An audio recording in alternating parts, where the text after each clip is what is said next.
masih gelap, ia bangun dan pergi keluar. Ia pergi ke tempat yang sunyi dan berdoa di sana.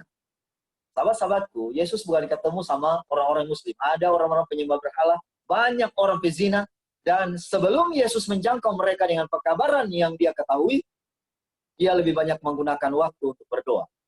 Pertanyaannya untuk kita adalah, saya sudah lebih banyak waktu berdoa, atau justru setelah saya belajar, lebih banyak saya ingin berargumen. Saya rasa, kalau hanya kepandaian saya untuk berargumen, dan untuk cari apa ya, istilah kesalahan, ya saya bukan bermaksud bahwa penanya ingin cari kesalahan, tidak ya. Tapi, kalau saya mau menyampaikan pekabaran firman Tuhan, lalu tidak dimulai dengan doa yang sungguh-sungguh, maka sia-sia. Metode apapun tidak akan pernah bisa. Mau dia mau kuasai pelajaran itu, bagaimanapun, kalau tidak didasari dengan doa sungguh-sungguh, tidak akan bisa. Tidak akan bisa, sahabat-sahabatku. Nah, kalau begitu, apa buktinya? Ada beberapa kali saya ketemu orang muslim di taksi, dan juga di Grab, dan sahabat-sahabatku, saya penyampaian kebenaran firman Tuhan, tidak dari kutipan, dari Alkitab langsung. Dan saya sampaikan pekabaran, dan saya mau bilang bahwa itu dilakukan bukan oleh karena saya mau katakan saya mampu, tidak. Tapi itu semua harus dimulai dengan doa yang sungguh-sungguh. Jadi waktu masuk mengenai, saya berikan contoh ya, mengenai informasi yang terjadi sekarang ini. Ya, informasi sekarang ini. Contohnya kayak corona gitu ya. Lalu dihubungkan dengan buku Wahyu pasal yang ke-13. Maka yang terjadi adalah, saya tidak bilang sama dia bahwa mau belajar lagi, dia yang justru tanya. Dia bilang begini, tolong jelaskan saya lagi. Tolong jelaskan saya lagi. Dan itu di Grab. Lalu yang berikutnya adalah, ada teman saya, dia latar belakang, dia bukan Advent, tetapi dia juga tidak tahu orang buat. Namun sementara ini dia ada di Papua, sementara di Papua juga orang resah sehubungan, dia bukan Advent, sehubungan dengan virus corona yang terjadi ini. Dia cuma tanya kepada saya seperti ini, kenapa ini bisa terjadi? Di sana kalian bagaimana? Lalu apa yang terjadi? Saya jawab sesuai dengan apa yang dikatakan di dalam buku Wahyu. Dan pada akhirnya hampir setiap hari dia bilang begini, kapan kita lanjutkan? Kapan kita lanjutkan? Kapan kita lanjutkan?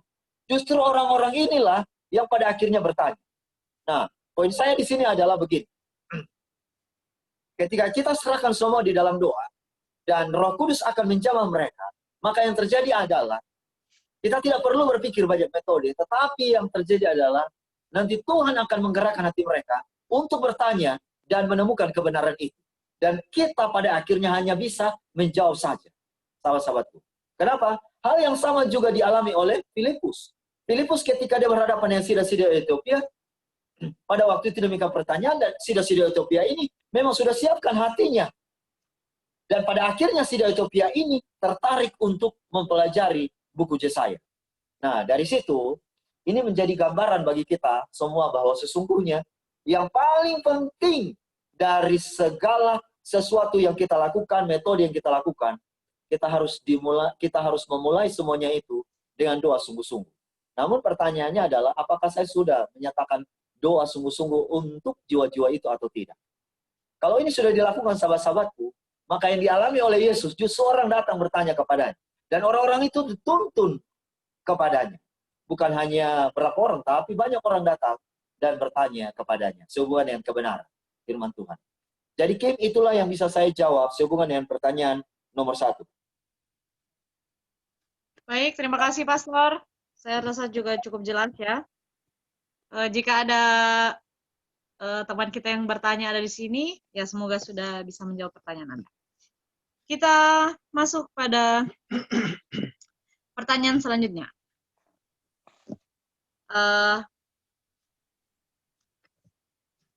Selanjutnya adalah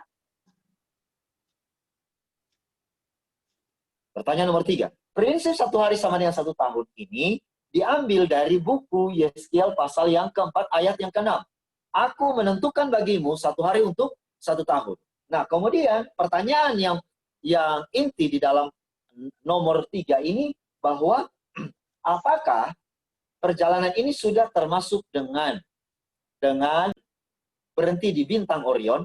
Sehubungan dengan bintang Orion, Anda boleh baca dalam buku Early Writing halaman 41.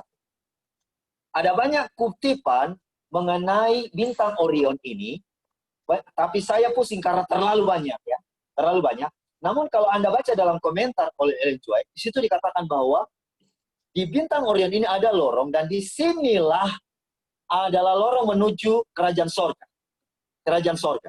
Nah, sahabat-sahabatku yang kekasih dalam Tuhan, selanjutnya, memang saya belum teliti satu persatu, tapi di situ dikatakan bahwa sesungguhnya umat Tuhan akan bersabat satu sabat di bintang Orion. Jadi perjalanan umat Tuhan dari bumi ke sorga, betul nanti akan ada satu sabat kita bersabat di bintang Orion. Bintang Orion. Dan itulah yang dikasih tahu oleh Tuhan melalui hambanya Ellen G. White. Nah, kalau pertanyaan, apakah benar perjalanan umat-umat Tuhan dari sini ke sorga, nanti itu termasuk satu sabat di bintang Orion? Jawabannya iya. Dari mana saya tahu? Dari Ellen G. White ini sendiri. Dari apa yang dibilang oleh Tuhan melalui Ellen G. White. Nah, mohon maaf karena kata-katanya saya tidak sempat taruh di sini, sahabat-sahabatku. Karena tadi waktu saya sempat search, ada banyak kutipan sekali mengenai Orion ini. Bukan hanya dari buku-buku Ellen G. White, tetapi juga dari suratnya, manuskrip rilis, dan juga letter. Dan itulah sebabnya, sahabat-sahabatku, kita perlu yakin bahwa sesungguhnya di bintang Orion itu sebenarnya ada lorong yang menuju ke sorga. Karena di situ juga dikasih tahu bahwa sesungguhnya terdengar suara Allah itu dari lorong, dari bintang Orion itu. Nah, jadi itu yang bisa saya jawab, Kim. Kalau misalnya ada teman-teman pendeta yang bisa melengkapi jawaban saya dari referensi yang lain, saya juga tidak keberatan untuk memberikan kesempatan kepada teman-teman yang mungkin lebih tahu. Karena tidak semua saya tahu, Kim. Dan juga teman-teman senior missionaries. Baik, terima kasih Pastor. Kita langsung lanjut pada pertanyaan selanjutnya karena masih cukup banyak. Ini mengenai di sanctuary. Kalau darah domba itu hanya dipercik 7 kali, ya seperti yang kita belajar kemarin. Lalu kemanakah darah yang sisanya? Itu dia pertanyaannya, Pastor. Oke. Mari kita baca di dalam buku Imamat 8 ayat yang ke-15. Lembu itu disembeli, lalu Musa mengambil darahnya, kemudian dengan jarinya dibukanya darah itu ke tanduk-tanduk mesbah sekelilingnya. Dan dengan demikian disucikanlah mesbah itu dari dosa. Darah selebihnya dituangkannya pada bagian bawah mesbah. Dengan demikian dikuduskannya mesbah itu dan diadakannya pendamaian baginya. Nah, kalau Anda baca di ayat sebelumnya, darah itu dipercik 7 kali di tirai. Dan setelah itu, darah itu nanti dibawa keluar ke halaman dan ditaruh di tanduk-tanduknya, kemudian sisanya dituangkan di bawah. Dituangkan di bawah mesbah itu. Sesuai dengan penjelasan dalam buku Imamat 8 ayat 15. Oke? Demikianlah jawaban. Oke. Sangat jelas ya. Terima kasih, Pastor. Bagaimana teman-teman? Masih semangat? Oke, kita lanjut ya. Pertanyaan selanjutnya. Oke, kita lanjut. Pertanyaan nomor 5.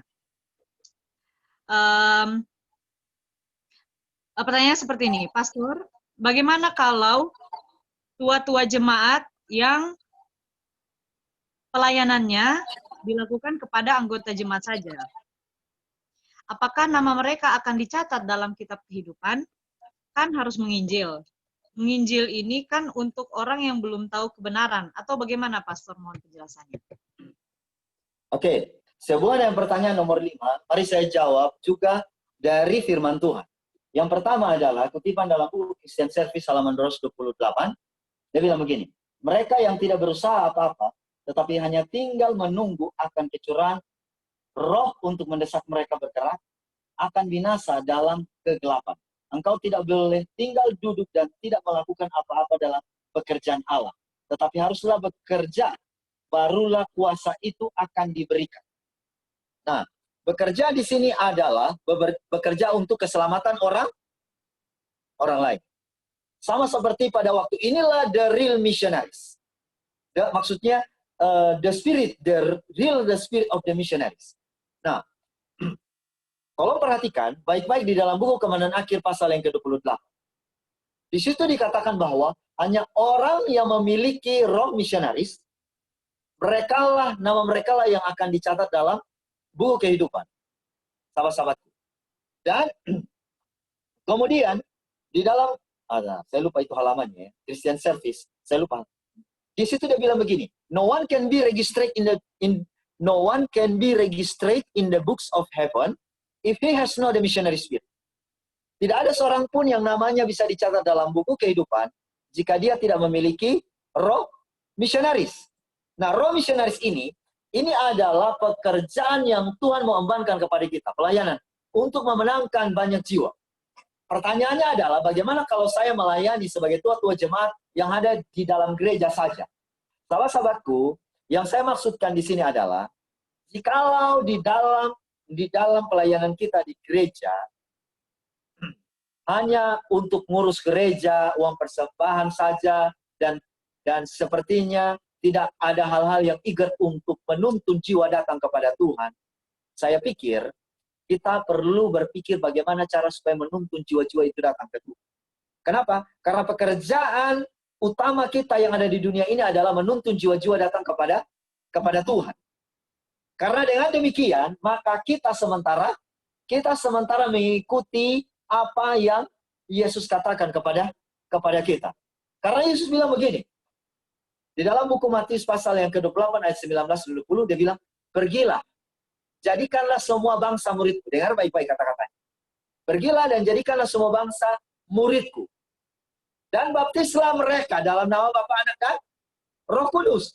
Kata di sini dia bilang, pergilah jadikanlah semua bangsa muridku. Ini apakah perintah hanya kepada 12 murid saja? Apakah perintah ini hanya kepada misionaris saja? Tidak. Kepada kita semua. Namanya kita yang sudah menerima Yesus sebagai juru selamat, kita ini adalah misionaris Tuhan. Dan ketika kita ditentukan sebagai misionaris Tuhan, harusnya kita harus pergi. Karena Alkitab yang bilang, bukan saya yang bilang. Alkitab katakan, pergi, jadikanlah semua bangsa. Kalau yang sudah jadi murid Yesus, ya kita ngajar, tetapi kita harus punya beban juga. Nah, saya tidak persalahkan kalau seandainya kita ada di dalam. Itu juga bagian dari mana kita memelihara jiwa-jiwa itu. Tidak masalah. Tetapi ingat baik-baik. Jikalau Anda nantinya diberikan kepercayaan sebagai tua-tua jemaat atau majelis yang ada di situ, lalu kemudian kita juga memelihara jiwa yang ada di dalam, maka dengan sendirinya Roh akan menuntun Anda dan saya untuk pergi lagi mencari jiwa-jiwa yang hilang. Yang hilang. Kenapa? Karena ini semua adalah satu paket, sahabat-sahabat. Satu paket. Kita tidak bisa bilang begini. Karena di situ Yesus bilang, pergi dan jadikan semua bangsa muridku, dan baptislah mereka, dan ajarlah. Kita tidak hanya bisa bilang begini, kita hanya pergi saja. Ya kan? Nggak bisa hanya bilang, kita pergi saja. Tetapi kita harus pergi, dan jadikan semua bangsa muridku. Ini satu paket. Setelah kita pergi, jadikan bangsa muridku. Lalu bukan sampai di situ saja, harus dituntun untuk dibaptis. Terserah kalau mereka terima atau tidak. Setelah dibaptis juga harus ajar. Tapi kadang-kadang kita mau yang paling belakang, harus ngajar saja terakhir. Jadi pelihara. Itu juga bagian penting, sahabat-sahabatku. Saya tidak bilang ini tidak penting. Tetapi yang saya maksudkan di sini adalah semuanya itu adalah satu paket. Ini adalah satu paket. Jadi ketika kita melakukan bagian yang terakhir, sudah jelas nanti Roh Kudus akan tuntun kita. Itu ada temanku yang belum tahu kebenaran. Saya juga mau tuntun dia. Sudah pasti akan seperti itu. Jadi kalau seandainya nantinya saya punya bagian hanya pergi dan ajak dia datang ke KKR, kan? Datang ke KKR. Atau saya ajak dia untuk datang ke pendeta dan pendeta itu mengajar. Nanti lama-lama sahabat-sahabat, yakinlah kita juga akan dituntun bukan hanya pergi tetapi sampai. Nah, mari saya ceritakan saya punya kesaksian. Ada dan tahu waktu saya baru masuk Advent, saya pikir hanya datang ke gereja itu sudah cukup besar. Tapi setelah itu dikasih tahu bahwa penginjilan itu keharusan. Tahu bagaimana respon saya bilang, itu tugas pendeta saja. Tapi lama-lama setelah dikasih tahu, yang terjadi adalah saya bilang, iya, itu saya cek ini benar. Benar ini. Lalu saya pun mulai menginjil. Tapi menginjil saya apa? Hanya ikut-ikut. Ikut, dengar saja. Jadi ada yang ngajar, saya duduk diam saja. Hanya dengar saja. Pergi saja. Tidak ngajar. Lama-lama seperti bilang, kamu tidak cukup hanya dengar saja. Hanya lihat saja. Tapi harus sampaikan. Dan akhirnya saya beranikan diri untuk sampaikan. Sudah sempurna? Mana bisa? Tidak ada langsung sempurna. Tetapi mau serahkan itu sahabat-sahabat. Ada hanya kasih buku saja. Pada akhirnya lama-kelamaan dilatih dan akhirnya Tuhan tuntun. Sama seperti bayi. Gak mungkin bayi lahir langsung bisa berlari. Dia harus digendong dulu, merangkak, berjalan, lalu kemudian berlari. Kita juga seperti itu. Tetapi kita harus tidak tinggal diam. Tidak tinggal diam, sahabat-sahabatku ini yang sini. Menunggu akan kecurahan roh untuk mendesak mereka bergerak. Tapi kita harus jalan dulu. Kalau kita sudah langkah satu, Tuhan akan lengkapi langkah-langkah selanjutnya. Jadi poin saya kembali lagi di sini, bahwa sesungguhnya ketika kita melangkah, Tuhan akan lengkapi langkah kita yang dimaksudkan dengan pekerjaan penginjilan ini. Oke. Oh, Christian Service 221. Oke, Kim. Itulah jawabannya. Oke, Pastor. Terima kasih banyak. Sangat jelas. Kita langsung lanjut pada pertanyaan selanjutnya. Ini tentang pertarakan. Dikatakan seperti ini. Pastor beberapa kali berbicara mengenai pertarakan makanan atau minuman. Pertanyaan saya, mohon jelaskan secara detail dan spesifik apa artinya. Karena pendeta hanya kasih sebagai aplikasi singkat dan tidak mendalam sehingga belum dimengerti apa maksudnya. Belum dimengerti oleh saudara kita ini. Kemudian dilanjutkan masih di satu konteks yang sama. Pendeta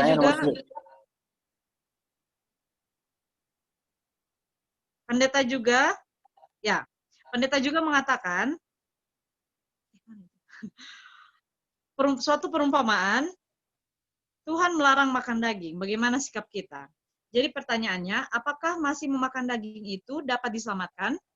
Karena pembahasan sanctification by faith itu adalah proses seumur hidup, sebagaimana dalam bilik yang suci itu. Nah, pertanyaan selanjutnya ini sudah satu konteks ya, sudah jawabannya. Lalu ada pertanyaan seperti ini, bagaimanakah konsep keselamatan terkait pertarakan? Apakah orang-orang yang masih makan daging akan selamat atau tidak? Sementara saat Yesus sendiri memakan ikan saat dia ada di atas dunia ini. Lalu, apa hubungannya reformasi dengan keselamatan? Bukankah kita sudah diselamatkan? Kalau ada hubungannya, apa saja yang harus direformasi? Apakah bisa hanya cukup iman dan hati saja? Oke, ini satu konteks pertanyaannya, Pastor. Silakan dijawab. Nah, pertanyaan nomor 6, 9, dan pertanyaan nomor 10 digabung. Yang tadi Kim sudah baca itu. Nah, mari kita mulai dari pertanyaan nomor 6. Pertanyaan nomor 6 mengenai pertarakan. Tolong jelaskan ya mengenai pertarakan. Nah, sahabat-sahabatku, mengenai pertarakan, oke. Ini banyak orang berbicara mengenai makanan ya. Tapi pertarakan ini masalah luas. Masalah masalah istirahat, masalah berpakaian, masalah olahraga, musik, dan lain sebagainya. Tapi pertarakan dimulai dari meja makan. Nah, kalau begitu, berhubungan dengan makanan ini, sahabat-sahabatku, pertanyaan saya adalah, di dalam Alkitab ada makanan haram atau tidak? Ada? Tidak ada. Tidak ada makanan haram. Tepat sekali, Kim. Karena di dalam Alkitab itu hanya ada binatang haram. Dan binatang haram itu bukan makanan. Jadi contoh, itu adalah babi bukan makanan, anjing bukan makanan. Itu daging binatang haram. Yang namanya daging binatang haram, di dalam buku Imamat pasal yang ke-11 mengatakan bahwa itu bukan makanan. Makanya dalam Imamat pasal 11 dia bukan bilang makanan haram, makanan halal, atau makanan haram, makanan tidak haram, tapi daging binatang haram dan daging binatang tidak haram.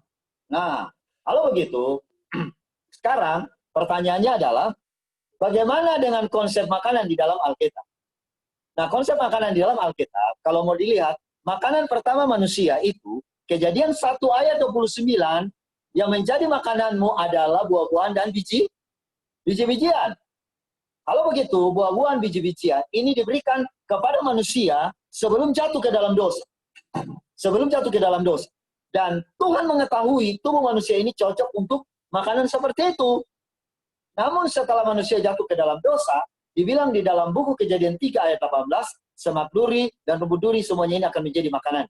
Ini makanan level 2. Dan setelah itu, ketika Tuhan mau menghukum dunia ini dengan air bah, Tuhan tahu bahwa nantinya setelah air bah tidak ada lagi tumbuh-tumbuhan, maka dia perintahkan Nuh untuk masukkan 7 pasang binatang yang tidak haram dan 1 pasang binatang haram.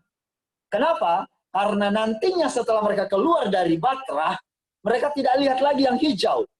Itulah sebabnya, disitulah Tuhan izinkan mereka makan daging binatang yang halal ini. Tetapi harusnya itu hanya sementara saja. Sementara saja. Namun pada akhirnya ini sudah dijadikan menjadi makanan selamanya. Dan apa yang terjadi? Dibilang di sini, manusia rugi sendiri. Di dalam buku Testimony for the Church, volume 2 halaman 64, dia bilang, kecerdasan moral dan kekuatan fisik menyusut oleh kebiasaan penggunaan makanan daging. Penggunaan makanan itu mengacaukan kelancaran tubuh, menggelapkan daya pikir, dan menumpulkan perasaan moral.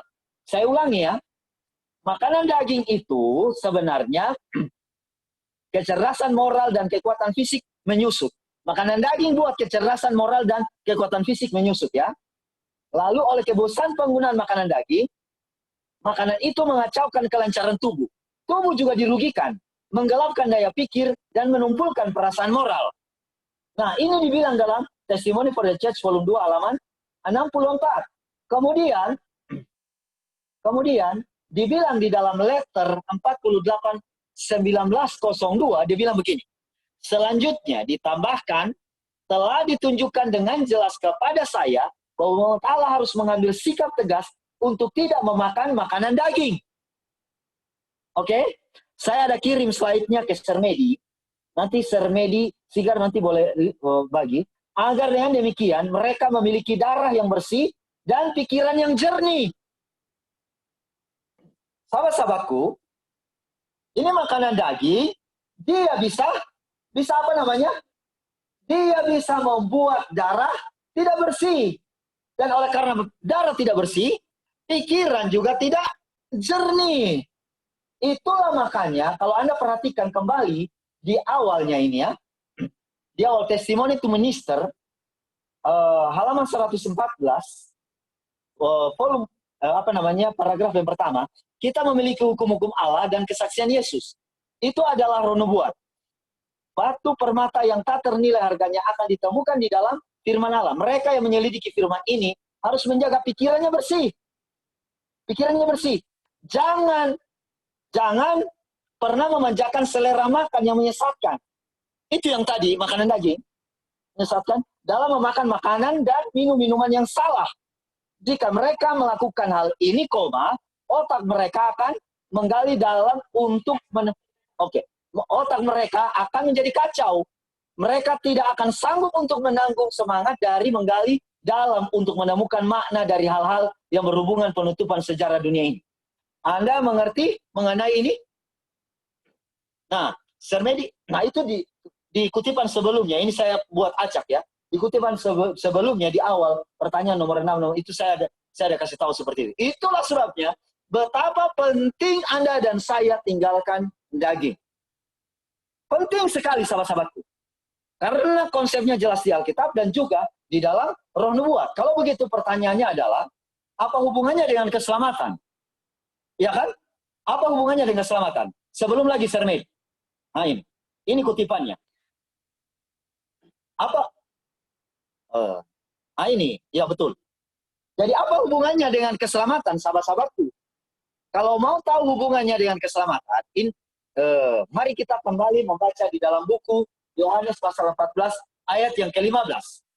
Dia bilang begini, jikalau kamu mengasihi aku, kamu akan menuruti segala perintah. Hubungan dengan keselamatan ya. Kita mau ke surga, bukan fokus kepada makanan. Tapi fokus kepada siapa? Yesus. Ini Yohanes 14 ayat 15. Sebelum Yohanes pasal 14 ayat 15, itu ada ayat 6, Yesus bilang begini, akulah jalan kebenaran dan hidup.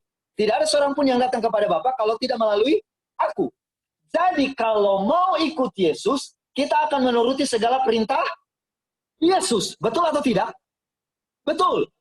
Apa yang ditulis dalam Testimony to Minister, dan apa yang ditulis dalam Testimony for the Church volume 2 halaman 64, dan letter 48 tadi, itu perintah Yesus atau tidak? Kalau Anda dan saya mencintai Yesus, jangan pikir dulu mengenai beban makan daging atau tidak. Mencintai Yesus atau tidak? Mencintai Yesus atau tidak? Kalau Anda dan saya mencintai Yesus, secara otomatis kita akan mengikuti perintah Tuhan Yesus. Kalau Anda tidak tahu mencintai Tuhan Yesus, tolong Anda yang baru kasmaran atau yang sementara jatuh cinta. Pertanyaan saya adalah, sayang nggak sama pasangannya, sama kekasih? Sayang. Kalau sayang bagaimana? Kalau pasangannya bilang begini, aduh Hani, tolong ambilkan air untukku. Mau ambil atau tidak? Aduh, akan ambil, jangankan ambil air. Suruh pergi, jalan bermil-mil untuk ambil makanan pun mau. Apakah beban? Tidak. Akan lakukan dengan sukacita. Ini namanya CINTA, cinta. Anda mencintai Yesus atau tidak? Yesus bilang, jikalau kau mengasihi aku, kamu akan menurut. Secara otomatis. Tidak ada bilang begini. Jikalau kau mengasihi aku, turutilah. Tidak ada paksaan di situ. Secara otomatis. Masalahnya adalah, saya tidak mencintai Yesus. Makanya, saya pada akhirnya lakukan itu dengan beban. Betul, sahabat-sahabat. Kita ada di dunia ini. Makanya kita perlu bergantung kepada Tuhan. Lalu, pertanyaannya adalah, oh, Yesus kan makan ikan. Kenapa kita tidak makan ikan? Yesus kan makan ikan. Mari kita lihat ayat itu ya, mengenai Yesus makan ikannya. Di dalam Lukas pasal 24, ayat 40 sampai 43. Lihat di sini. Lukas, tolong kasih ke slide-nya di Lukas 40. Terus lagi. Lukas 24. Ini ya. Sambil berkata demikian, ia memperlihatkan tangan dan kakinya kepada mereka. Dan ketika mereka belum percaya karena girangnya dan masih heran, berkatalah ia kepada mereka, adakah padamu makanan di sini? Tanda tanya. Lalu mereka memberikan kepadanya sepotong ikan goreng. Ia mengambilnya dan memakannya di depan mata mereka. Maka di dalam Alkitab jelas bahwa Yesus makan ikan. Yesus makan ikan. Kenapa tidak makan ikan?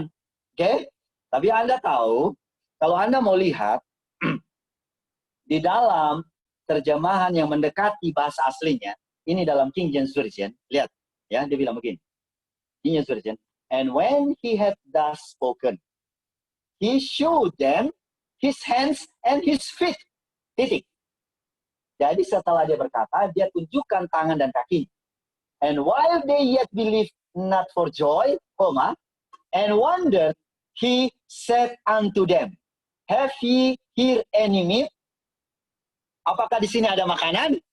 Dia bilang setelah mereka heran karena mereka tidak percaya Yesus. Dia bilang, apakah ada makanan? Kalau di dalam bahasa Indonesia, dia hilangkan sedikit. Lalu, and they gave a piece of broiled fish. Mereka memberikan sepotong ikan goreng, rebus ini ya, and of any honeycomb. Honeycombnya dihilangkan. And of and honeycomb. Jadi memberikan juga apa namanya? Ada dua. Tapi di Indonesia dihilangkan itu. And he took it. Dia bukan bilang, he took them. Dia ambil, he took it. Berarti dia ambil berapa? Satu. Nah, pilih. Ini dia tidak bilang, diambil ini. Tapi menurut Anda diambil yang mana? And he took it. Diambil salah satunya. Dia bukan, he took them. Kalau dia took them, diambil dua-dua. Ya kan? He took it and did it before them. Menurut Anda diambil yang mana? Diambil honeycomb. Oke? Mungkin Anda bilang ini pendapat saya, tapi sekarang taruhlah diambil ikannya. Taruhlah dia makan ikan. Sesuai dengan keyakinan Anda. Dia makan ikan. Tetapi pertanyaan saya di sini adalah, apakah Yesus makan ikan oleh karena keinginan, supaya Anda mengerti keinginan selera, dan oleh karena tidak ada pilihan seperti ini. Anda lihat ini ada meja makan. Ada meja makan, di situ ada nasi, ada tempe, ada tahu, ada kacang, ada sup kacang hijau. Kemudian di situ juga ada sayur. Lalu pertanyaan saya adalah, apakah Yesus bilang begini? Di situ ada ikan, ada paha ayam, ada sate kambing. Lalu Yesus bilang begini, aduh, kalau nggak makan sate kambing, mati saya ini. Aduh. Begitu? Mana bisa Yesus? Nah, inilah yang disebut dengan selera, appetite. Dan di dalam Alkitab, kalau Anda memiliki appetite, ini berbahaya. Di dalam firman Tuhan, appetite ini bahaya. Kenapa? Ketergantungan. Rasanya kalau tidak makan ikan satu hari mau mati. Tidak makan ikan mas mau mati. Yesus makan ikan, taruhlah dia bilang makan ikannya. Tapi saya yakin dia tidak makan ikan. Karena di sini Indonesia hilangkan honeycomb-nya. Indonesia hilangkan. Tetapi kalau bahasa asli itu ada honeycomb-nya. Oke? Nah, kalaupun Anda yakin dia makan ikan, dia tidak makan ikan, sama seperti orang kalau satu hari tidak makan ikan, rasanya mau mati. Dunia ini kiamat sudah. Seperti itu. Ya. Saya masih ada keinginan makan ikan, tapi saya lihat ikan saya tidak makan. Saya berdoa, suatu saat nanti kalau saya makan ikan, bukan oleh karena keinginan, tetapi oleh karena tidak ada pilihan seperti imam. Makan daging di dalam Ka'bah. Mau dipikir imam makan daging di Ka'bah itu sadap? Itu seperti ban auto. Ban mobil. Nggak ada darah. Itu seperti sudah nggak ada darah. Jadi makan itu terpaksa seperti ini. Nggak ada pilihan lagi. Seperti itu jadinya. Karena mereka ingin tanggung semua yang dibuat oleh orang berdosa. Jadi pertanyaan saya di sini adalah, berhubungan dengan Yesus makan ikan, taruhlah dia makan ikan. Tapi kalau di sini, itu dihilangkan ya. Bahasa Indonesianya dihilangkan. Honeycomb-nya tidak ada dalam bahasa Indonesia. Taruhlah dia makan ikan. Apakah dia makan ikan? Ada keinginan dan selera makan ikan di dalam dirinya? Mana bisa? Dia kasih tahu ini. Dia kasih tahu itu. Firman Tuhan tadi, testimoni for the church, volume 2, halaman 64. Nah, sekarang kita hidup di dalam kasih karunia. Ketika Anda berbicara mengenai kasih karunia, Tuhan memberikan kasih karunia-Nya kepada kita, dan pada waktu kita menghargai kasih karunia-Nya, bukan berarti Anda tidak menurut. Ini berbahaya. Karena menurut banyak pandangan dari umat-umat Tuhan, mengatakan bahwa hidup kasih karunia tidak perlu penurutan. Ini adalah pandangan yang salah.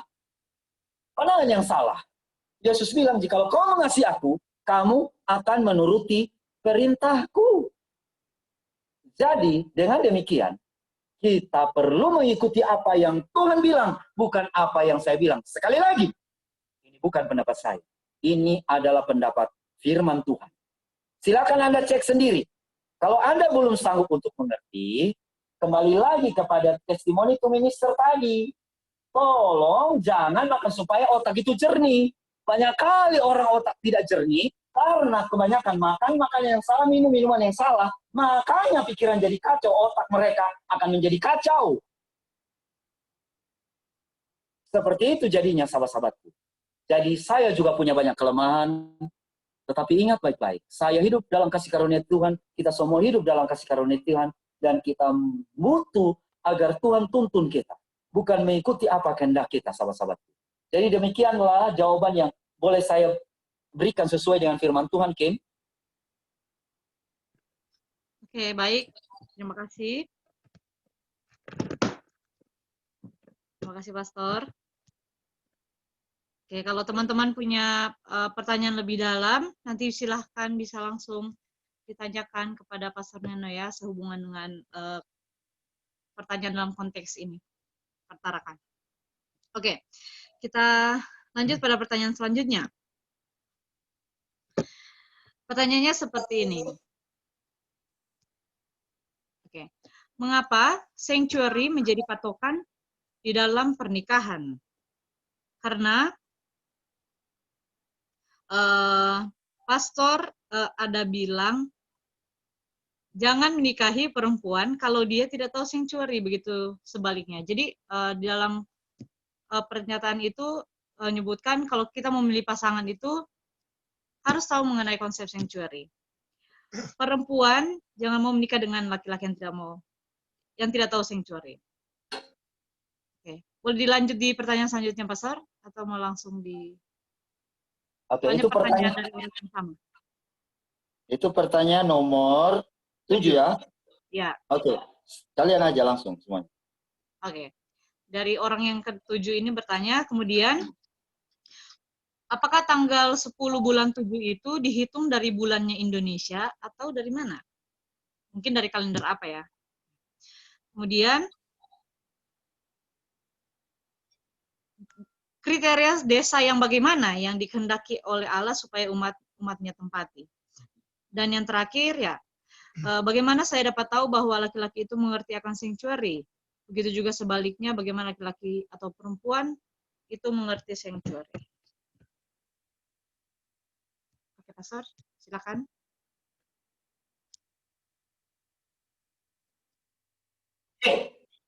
Nah, sehubungan dengan pertanyaan itu, sebelum saya jawab itu ya, saya ingin kasih tahu dulu dalam Fundamental of Education, Fundamental of Christian Education, halaman 289.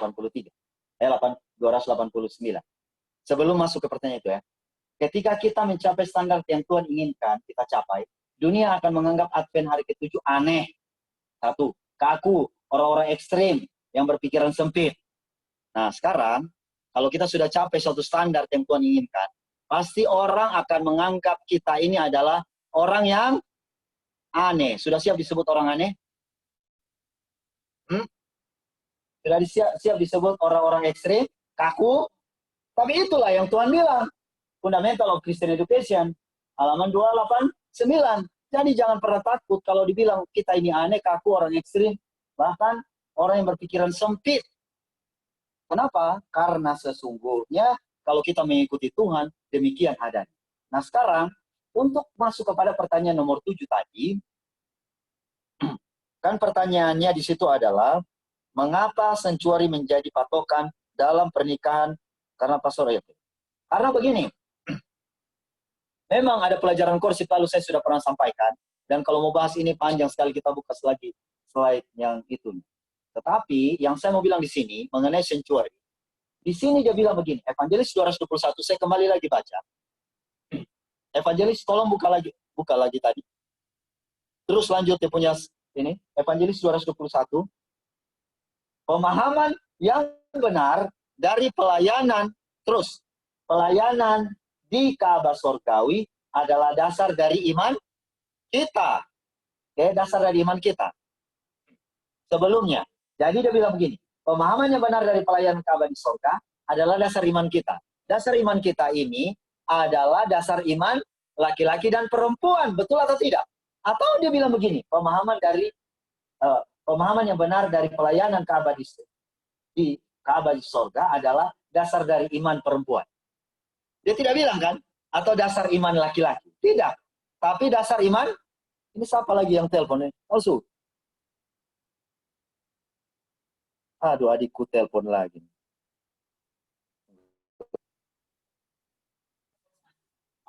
Sama-sama. Jadi, dasar dari iman kita, laki-laki dan perempuan. Kalau begitu, bagaimana dengan rumah tangga? Juga. Mau di mana, mau kemana rumah tangga ini? Kalau seandainya dasar iman kita tidak kokoh, laki-laki dan perempuan. Iya kan? Karena itulah dasar iman kita. Makanya kenapa saya bilang, ini perlu dipelajari sebelum menikah, karena ini adalah dasar iman kita.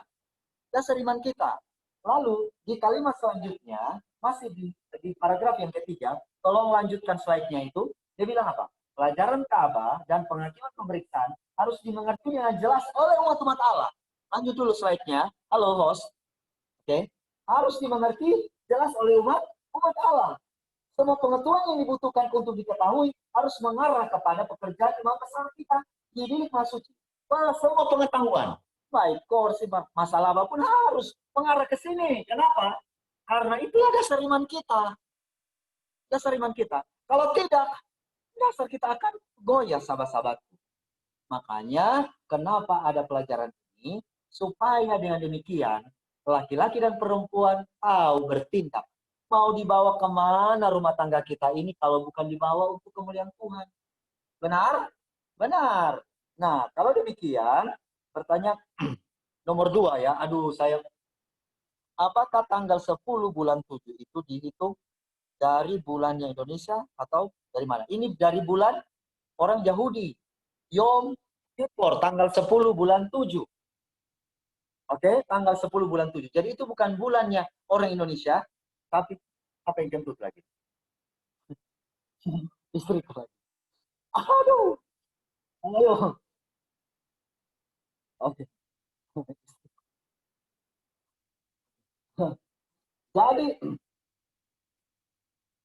inilah yang disebut dengan perhitungan dari bulan Yahudi. Tanggal 10 bulan 7, bukan bulan Indonesia ya, tapi bulan Yahudi.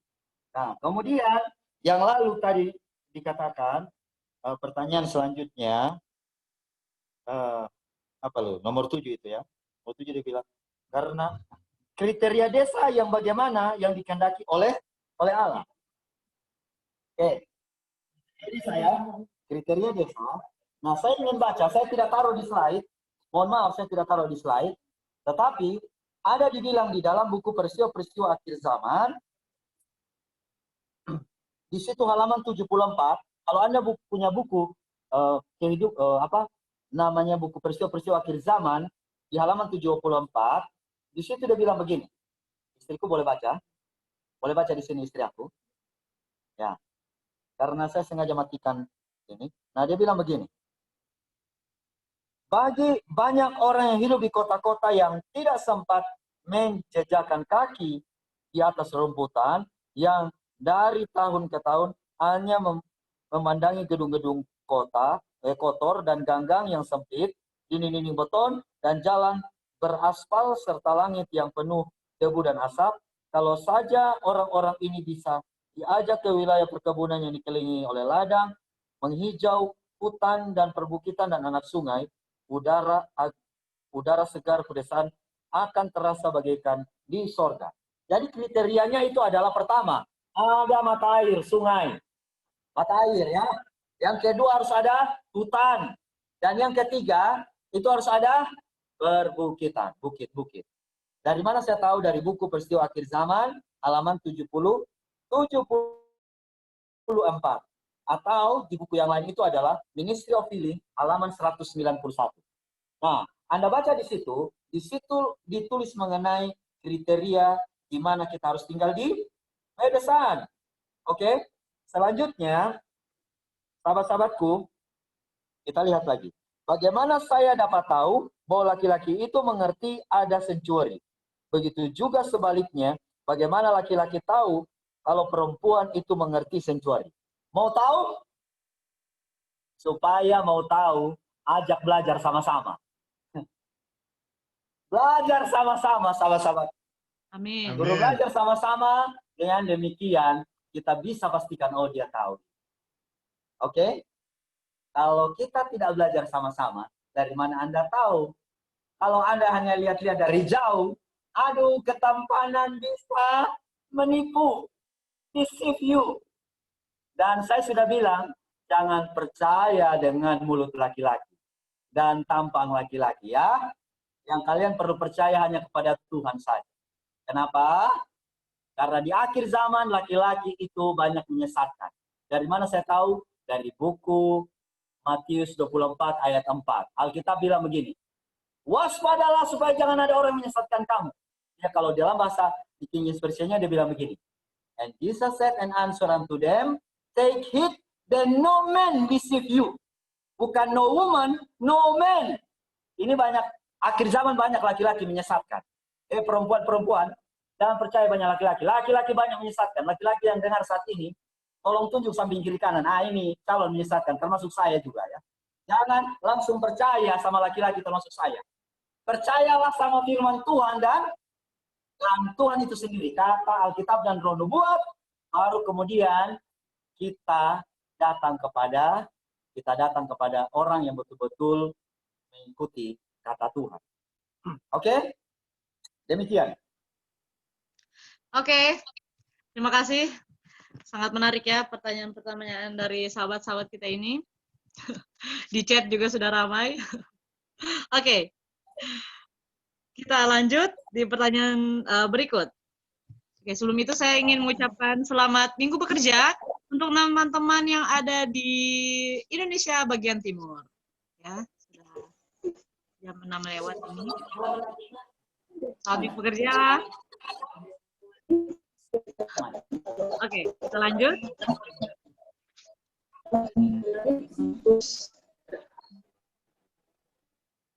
Baik, kita lanjut. Tentang barcode. Oke. Pertanyaan nomor 8. Tentang barcode. Apakah dasarnya itu dihubungkan dengan bilangan 666? Kemudian, ini ada di satu konteks pertanyaan. Tentang microchip. Apakah itu syarat kegenapan nubuatan? Bukankah tanda binatang itu hari Minggu? Seberapa penting menyampaikan microchip itu dalam penginjilan di zaman ini? Kemudian, tentang larangan penggunaan vaksin, karena salah satu agenda setan. Apakah ini pemahaman pribadi atau pengajaran dari mana? Apakah gereja Masehi Advent hari ke-7 punya pemahaman yang sama? Karena menurut si penanya ini, dia belum pernah dengar ini dikhotbahkan di mana-mana. Terima kasih, Pastor.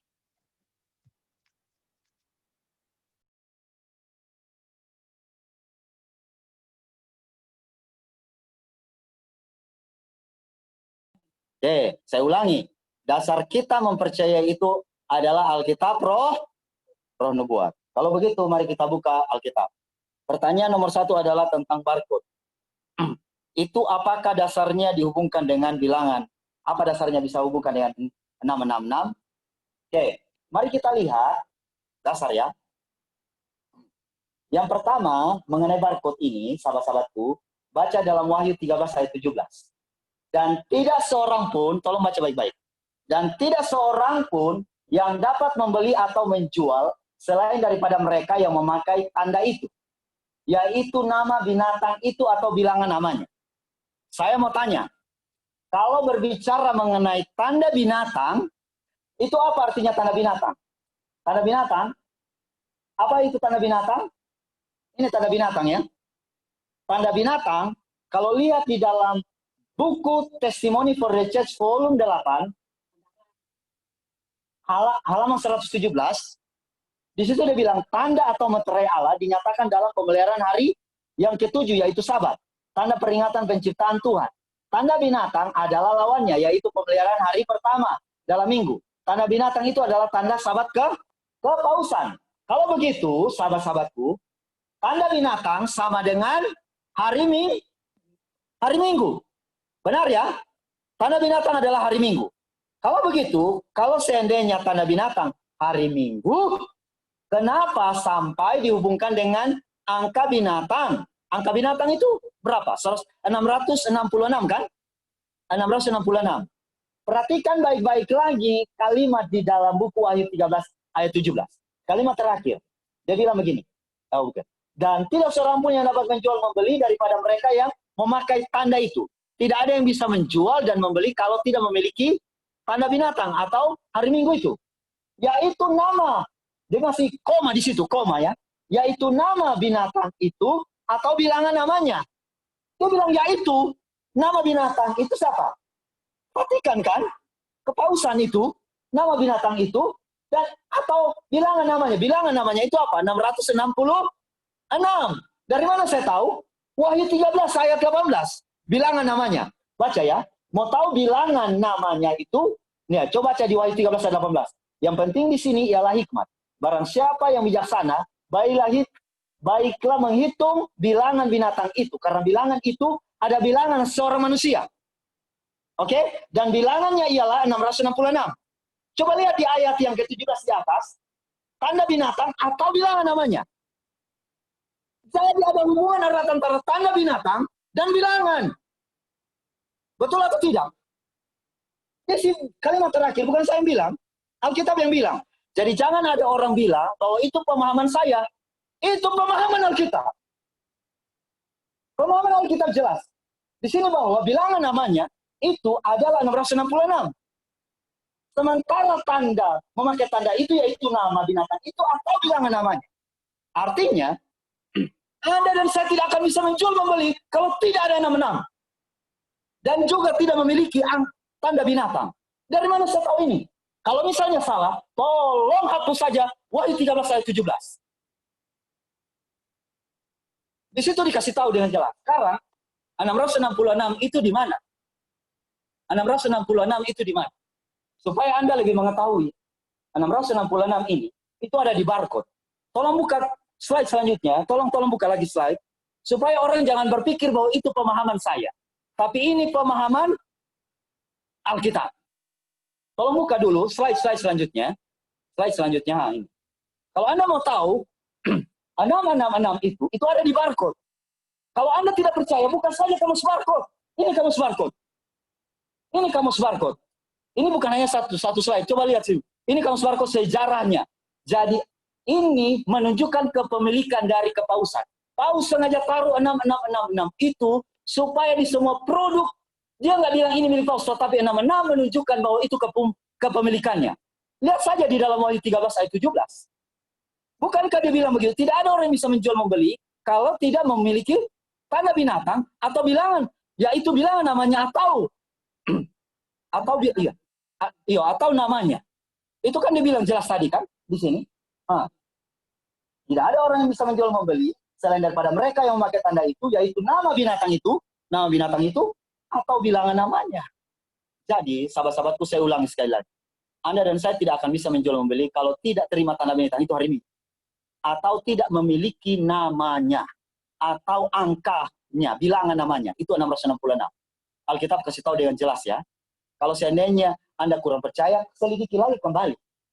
Makanya, sahabat-sahabatku, supaya lebih mengerti, tolong kita semuanya kurangi makan daging, gula, dan coklat. Supaya otak saya juga masih makan itu. Supaya kita lebih mengerti, sahabat-sahabatku. Kadang-kadang darah kita ini kotor membuat otak juga tidak jernih. Itu yang terjadi, sahabat-sahabatku. Nah, kemudian, sahabat-sahabatku, berhubungan dengan pertanyaan selanjutnya, dia bilang begini. Tentang microchip, apakah itu syarat kegenapan nubuatan? Bukankah tanda binatang itu hari Minggu? Seberapa penting menyampaikan microchip itu dalam penginjilan di zaman ini? Yang paling penting itu adalah Yesus. Tidak perlu kasih tahu mengenai chip juga tidak apa-apa. Tetapi ingat baik-baik. Kalau Anda tinggal di dalam Yesus, maka Yesus katakan wajib untuk memberikan amaran. Dari mana saya tahu? Yesus sendiri bikin amaran, sahabat-sahabatku. Kalau Anda baca dalam buku Matius pasal 24, ayat yang ke-15, Yesus sendiri bikin amaran keras kepada orang-orang yang hidup pada zaman itu. Dia bilang, apabila engkau melihat pembinasa keji berdiri di tempat yang kudus, para pembaca hendaklah memperhatikan buku Daniel. Yesus sendiri memberikan amaran. Kalau seandainya kita mau mencintai, fokus kita Yesus, bukan chip ya. Chip ini adalah sekedar amaran. Ini bukanlah merupakan Yesus. Chip harus gantikan Yesus. Kita perlu perkenalkan Yesus. Namun ingat baik-baik. Tatkala Anda memperkenalkan Yesus, Anda juga harus mengingat bagaimana amaran Yesus kepada Anda dan saya. Itulah sebabnya kita yang ada saat ini, kita perlu mengerti amaran Yesus. Dan buku Wahyu adalah satu-satunya buku yang ditulis dengan menggunakan nama Yesus Kristus sendiri. Makanya di dalam buku Wahyu 1 ayat 1, inilah Wahyu Yesus Kristus. Dan sahabat-sahabatku, ketika ini semuanya ditulis di dalam buku Wahyu, saya perlu amarkan. Tapi fokus saya harus kepada siapa? Yesus. Tapi waktu fokus saya kepada Yesus, saya juga perlu untuk sampaikan mengenai hal ini. Itulah sebabnya kenapa sampai saya boleh katakan bahwa, nah inilah chip kan. Anda kalau lihat chip itu sebenarnya di dalamnya, ini kan sistem transaksi. Sistem transaksi, chip akan dipakai untuk sistem transaksi. Jual beli, nanti pakai chip. Kalau begitu, sahabat-sahabatku, di dalam chip juga ada 66. Tolong buka lihat dulu. Tolong lihat, kasih lihat itu chip dulu di slide selanjutnya. Kasih lihat, terus, host, minta tolong. Terus lanjut, terus inilah, oke, terus. Nah, sahabat-sahabatku, tunggu. Sebelum itu, chip. Nah, chip ini sebenarnya jangan ini menjadi fokus ya. Tetapi kenapa ini dibilang? Karena buku Wahyu pasal 13 ayat 17 dan 18 bilang mengenai angka 666 itu. Karena di dalam chip itu ada 666. Kenapa? Karena chip bisa digunakan untuk sistem transaksi jual beli. Seperti itu jadinya. Itulah makanya kenapa sampai ada amaran jangan terima chip. Sahabat-sahabatku. Nah, oke, sampai di situ mengerti ya. Kalau begitu, selanjutnya kita lihat dulu. Mana tadi itu pertanyaan? Pertanyaannya. Selanjutnya dia bilang begini. Tentang larangan penggunaan vaksin. Karena salah satu agenda setan, apakah ini pemahaman pribadi atau pengajaran dari mana?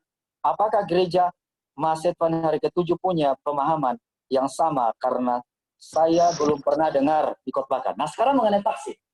Sahabat-sahabatku, sehubungan dengan vaksin ini, saya undang. Tolong lanjut dulu. Lanjut. Oke.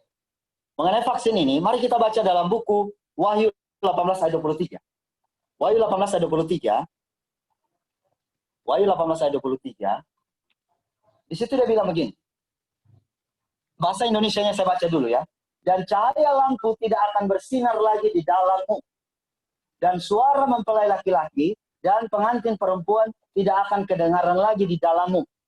Karena pedagang-pedagangmu adalah pembesar-pembesar di bumi, oleh ilmu sihirmu semua bangsa disesatkan. Oke? Jadi, kalau lihat pertama ayat ini kita tidak akan mengerti. Tapi mari kita fokus. Kita fokus dulu di dalam kalimat terakhir dari Wahyu 18 ayat 23.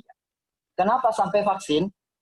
Tolong lihat slide selanjutnya boleh? Pindahkan slide selanjutnya. Host, oke? Dia bilang begini. Karena pedagang-pedagangmu adalah pembesar-pembesar di bumi, oleh ilmu sihirmu semua bangsa disesatkan. Jadi oleh ilmu sihir semua bangsa disesatkan. Kalau lihat di dalam bahasa Inggrisnya, di kalimat terakhir dia bilang, for thy merchant were the great men of the earth. For by the sorceries were all nations deceived. Oke? Kalau Anda lihat di sini sorceries ini diterjemahkan bahasa Indonesia adalah ilmu sihir. Kalau lihat sorceries ini, bukan saya yang bilang ya, tapi Alkitab yang bilang. Sorceries ini bahasa aslinya pharmatheia. Tolong lihat itu slide selanjutnya. Slide selanjutnya. Ini pharmatheia ini. Pharmatheia ini administration drugs, ini adalah racun. Ini adalah obat-obat kimia yang dimasukin ke dalam, disuntik ke dalam, termasuk vaksin juga. Itu adalah pharmatheia. Bukan pendapat saya ya, tapi ini apa yang dibilang Alkitab. Oke? Jadi, dibilang dalam Alkitab bahwa pharmatheia itu menyesatkan. Yang menyebabkan pharmatheia ini menyesatkan siapa? Merchant. Merchant ini pedagang-pedagang. Bukan pedagang kaki lima, pedagang baso, pedagang monja, pedagang cabu. Tidak. Ini pedagang-pedagang di sini adalah were the great men. Ini orang-orang hebat di dunia. Pembesar-pembesar di bumi. Ini. Oleh ilmu sihir ini pharmatheia. Ini kimia. Itu termasuk vaksin yang dikasih masuk ke dalam tubuh manusia juga. Itu termasuk pharmatheia. Itu termasuk semuanya. Jadi, kalau Anda mengatakan bahwa ini pemahaman saya, Ini bukan pemahaman saya. Tapi ini adalah, kalau pertanyakan ini bukan pemahaman saya, tetapi ini adalah pemahaman Alkitab. Alkitab katakan, Parmateia itu menyesatkan. Kalau Anda tahu itu menyesatkan, maka yang terjadi kenapa kita harus disesatkan? Ya kan? Jadi, dengan kata lain, vaksin juga menyesatkan. Bukan saya yang bilang. Sekali lagi, bukan saya yang bilang. Roh Nubuat, Alkitab bilang. Nah, sekarang mari kita lihat. Ini pencipta, ini vaksin ya. Kalau di dalam, ini di kenyataan-kenyataan yang terjadi sekarang. Tolong, tolong buka lagi slide selanjutnya. Slide selanjutnya, terus. Slide selanjutnya, boleh? Post. Oke. Nah, ini kan orang pedagang-pedagang ini, orang-orang hebat di dunia ini kan, yang pada akhirnya, itulah sebabnya, sahabat-sahabat, kalau kita lihat sekarang ini, kenyataannya semua pada akhirnya mau dipaksa untuk pakai vaksin. Terus, kalau lihat sejarahnya memang pemulanya itu banyak orang yang meninggal oleh karena imunisasi. Pernah itu, sahabat-sahabatku. Kenapa? Karena secara tubuh kita, kalau kita mau berpikir ya, Anda boleh percaya atau tidak percaya, tetapi kalau Anda meragukan apa yang dibilang dalam Alkitab tadi, dalam Wahyu 18 ayat yang ke-23, berarti kita lebih pelajari lagi tuh ayat 18 ya. Nah, kenyataan yang terjadi, tubuh kita ini dirancang Tuhan dengan sangat sempurna. Masa Anda meragukan sistem imun dari Tuhan? Kita harus cari solusi dari manusia untuk pakai sistem imun dari manusia. Sistem imun kalau mau minta dari Tuhan, ya sudah ikut saja pola hidup sehat. Kita ini hidup di dunia ini karena sudah dirundung oleh ketakutan, maka kita ingin cari solusi. Dan solusinya ini yang ditawarkan dunia. Sementara Alkitab bilang, Parmateia itu menyesatkan. Benar? Benar. Nah, sekarang mari kita lihat kutipan Roh Nubuat. Kutipan Roh Nubuat boleh lanjut dulu. Host, minta tolong next. Silakan host. Oke, kita lihat ya. Dia bilang begini, ada banyak kutipan mengenai betapa berbahayanya obat-obat kimia. Obat-obat seperti ini biasanya dilakukan, yang biasanya dilakukan adalah kutukan. Didiklah untuk menjauhkan diri dari obat-obatan. Gunakan mereka sedikit dan amat sedikit dan lebih bergantung pada bahan higienis. Maka alam akan menanggapi para dokter Allah, udara yang bersih, air murni, gerak badan yang tepat, dan hati yang nurani yang terang. Di dalam buku Selected Message, buku yang kedua, halaman 281. Jadi, sahabat-sahabatku, sebenarnya kalau mau imun sistem kita lebih bagus, ikutlah New Start, sahabat-sahabatku. Ini kimia, termasuk vaksin, itu sebenarnya obat kimia masuk ke dalam tubuh. Dan ini berbahaya. Ini bukan pandangan saya, sahabat-sahabatku, tolong. Tapi ini pandangan firman Tuhan.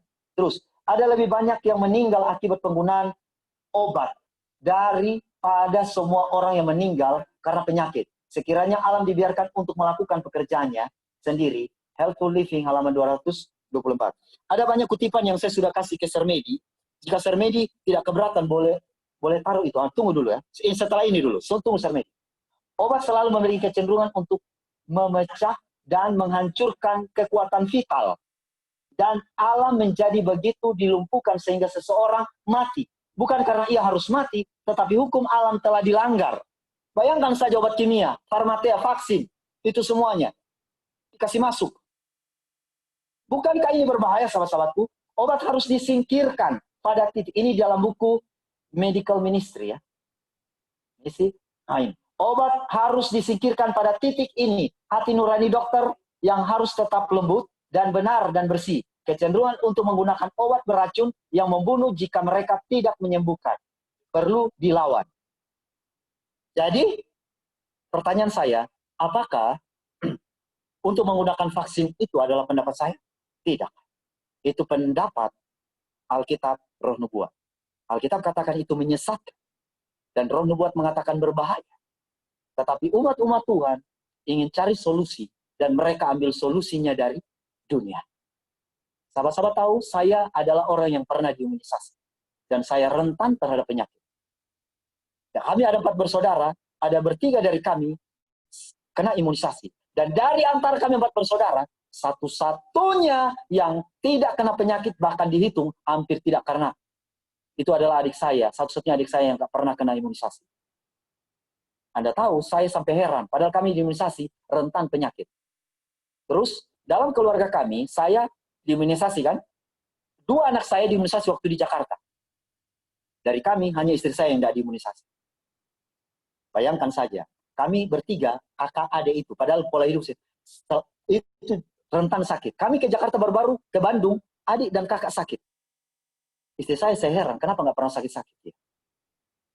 Dia pernah sakit karena dia kasih masuk itu namanya. Apa itu namanya?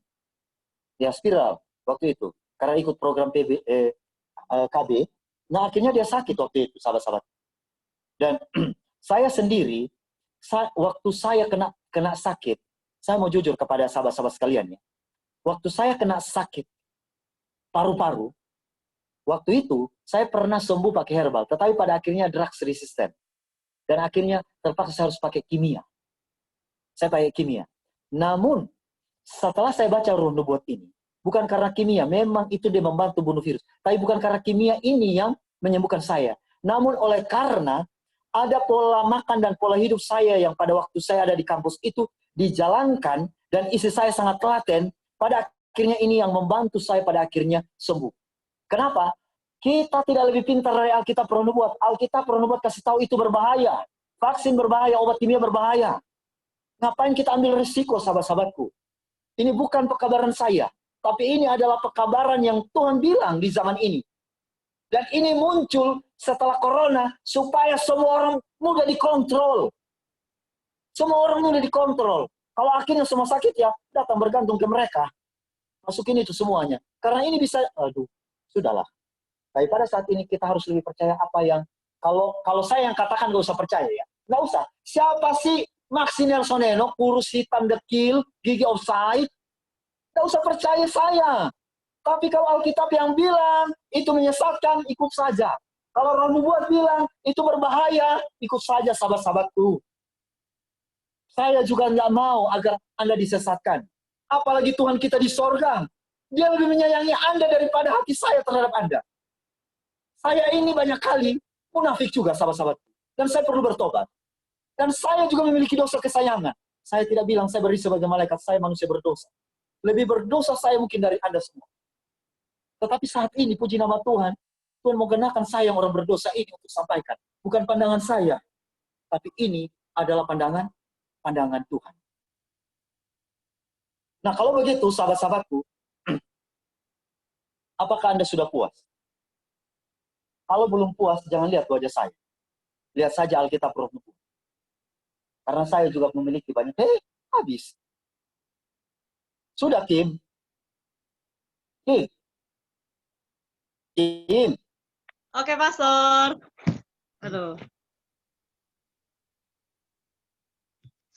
Oke, terima kasih, Pastor. Puji Tuhan, sangat menarik ya. Dan sangat membuat kita banyak, ya, menguatkan dan membuat penasaran juga sebenarnya, sangat banyak. Jadi, waktu kita tinggal beberapa menit lagi, teman-teman. Kira-kira ini Mas. Ya. Oke.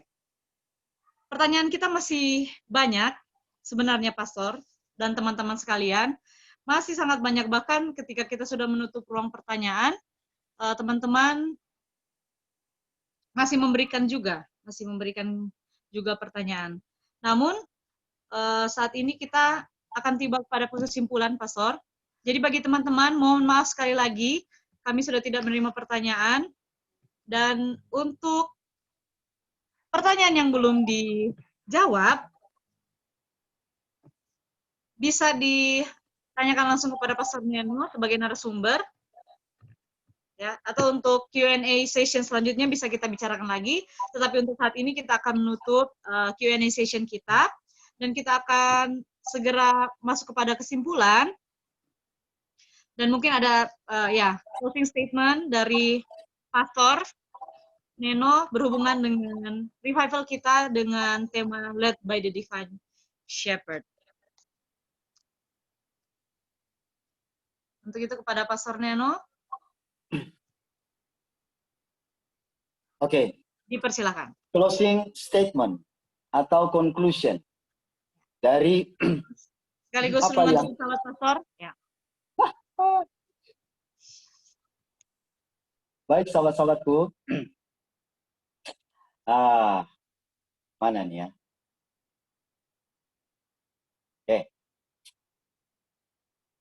Oke, tidak ada di sini ternyata. Nah, yang saya mau bilang sehubungan dengan closing statement atau kesimpulan dan yang tadi Kim sampaikan mengenai renungan tutup sabat. Karena di sini belum tutup sabat. Namun saya ingin ambil di dalam buku 2 Petrus pasal yang ketiga ayat yang ke-10. Dia bilang begini. Tetapi hari Tuhan akan tiba seperti pencuri. Pada hari itu langit akan lenyap dengan gemuruh yang dahsyat. Dan unsur-unsur dunia akan hangus dalam nyala api. Dan bumi dan segala yang ada di atasnya akan hilang lenyap. Dalam bahasa Inggrisnya dikatakan, but the day of the Lord will come as a thief in the night, in the which the heaven shall pass away. And ya, selanjutnya seperti itu ya. Saya lupa di kalimat ya. And the earth also and the works that are therein shall be burned up. Oke? Itu bahasanya dibilang seperti itu. Nah, sahabat-sahabatku, kita hidup di akhir zaman. Anda sebagai senior missionaries, dan juga saya juga senior missionaries, bahkan semua anggota gereja yang hidup di akhir zaman ini. Kita tidak tahu kapan Tuhan Yesus itu datang. Alkitab katakan bahwa dia akan datang seperti pencuri. Namun ingat baik-baik, bahwa walaupun kita tidak tahu tanggal, bulan, tahun mengenai kedatangan Yesus yang kedua kali, kita mengetahui urutan peristiwa-peristiwanya yang ditulis dalam buku Kemenangan Akhir. Khususnya kita yang hidup di akhir zaman ini, kita sementara ada di riwayat Kemenangan Akhir yang ditulis dalam pasal 36, 37, dan 38. 39 kita belum memasuki itu sahabat-sahabatku. Namun dari 38 ke 39 itu sangat dekat. Kita sudah masuk ke 38, namun belum semua peristiwa yang terjadi di 38 itu terjadi. Pertanyaan untuk Anda dan saya, kalau kita pelajari ini dari malam ke malam, dari hari ke hari, untuk apa untuk kita? Kalau bukan untuk kemuliaan Tuhan. Sahabat-sahabatku, kita hidup di dunia ini adalah rahasia. Kita tidak tahu apakah besok kita masih tetap hidup, minggu depan masih tetap hidup, masihkah saya bertahan sampai minggu depan, sampai bulan depan, tahun depan, semuanya itu rahasia. Bahkan 1 hari, bahkan 1 jam dari sekarang, kita tidak bisa pastikan. Itulah sebabnya pandangan saya harus jelas, hanya ke Tuhan saja. Namun jika pandangan Anda dan saya hanya ke Tuhan saja, maka yang terjadi adalah kita perlu melihat amaran yang Tuhan berikan di dalam Alkitab dan Roh Nubuat. Kita perlu memperhatikan apa yang Tuhan mau sampaikan kepada kita sehubungan dengan akhir zaman. Agar dengan demikian, kita semua boleh apa? Dikuatkan, sahabat-sahabatku. Dan bukan hanya kita dikuatkan. Kalau saya bisa berubah, yang terjadi adalah orang bisa lihat itu, sahabat-sahabatku. Kita jangan coba untuk merubah orang lain dulu. Minimal ini untuk saya dulu. Untuk saya dulu. Saya berubah dulu. Dengan demikian orang akan lihat dan pada akhirnya mereka juga diubahkan. Baik itu keluarga saya, itu adalah teman-teman saya, maupun itu adalah orang-orang yang saya kasihi. Doa saya adalah kiranya Tuhan akan memberkati Anda semua. Doa saya adalah kiranya Tuhan akan tetap menyertai kita sehingga semangat misionaris kita akan tetap membara. Kalau semangat misionaris kita pernah membara waktu di ladang penginjilan, biarlah semangat yang sama akan tetap membara pada saat ini. Dan pada hari terakhir kita ada di dunia ini, bahkan kalau Tuhan kehendaki, kita akan tetap membara sampai kita lihat Yesus nantinya di awan-awan. Kiranya Tuhan Yesus memberkati kita, adalah doa dan harapan kita masing-masing. Amin. Amin. Amin. Amin. Amin. Tuhan. Terima kasih, Pastor. Terima kasih. Sudah sekalian dengan renungan tutup sahabat untuk teman-teman di Indonesia with bagian tengah.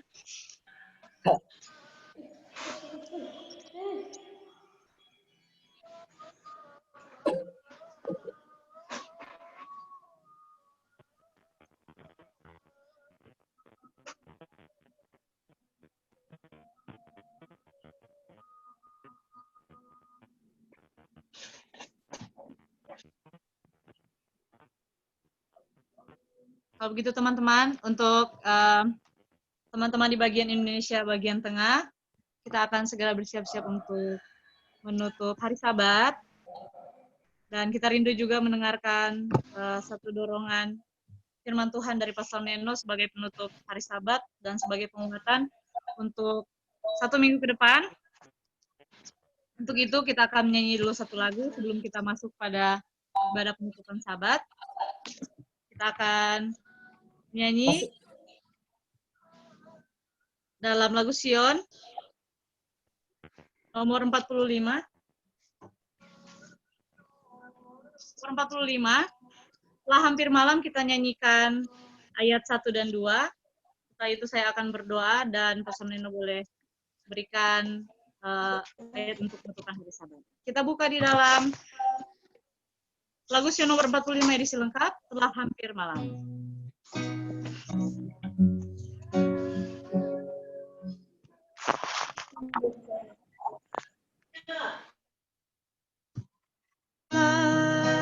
Hampir malam, mari ya Tuhan, sertai aku, beri penantian, dan aku